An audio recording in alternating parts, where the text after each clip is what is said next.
Итоги форума, безусловно, будут иметь большое значение для развития экономики Абхазии, повышения ее инвестиционной привлекательности. Они должны стать своего рода дорожной картой на ближайшую перспективу, основой для конкретных шагов и совместных проектов.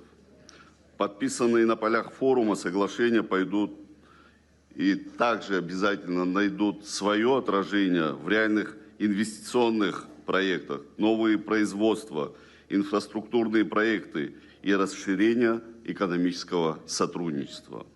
Подводя итоги, хочу выразить благодарность всем партнерам за конструктивный диалог и готовность к совместной работе.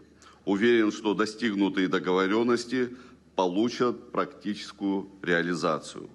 Перед нами стоят долгосрочные задачи укрепления международных позиций Абхазии, дальнейшая интенсификация абхазо-российских отношений, экономическое сотрудничество. Без этих решений невозможно говорить о перспективах развития нашей экономики. Именно благодаря совместным усилиям мы должны достигнуть все заложенные параметры. Убежден, что наш форум стал еще одним важным шагом на этом пути. Благодарю вас за работу и до новых встреч в Абхазии.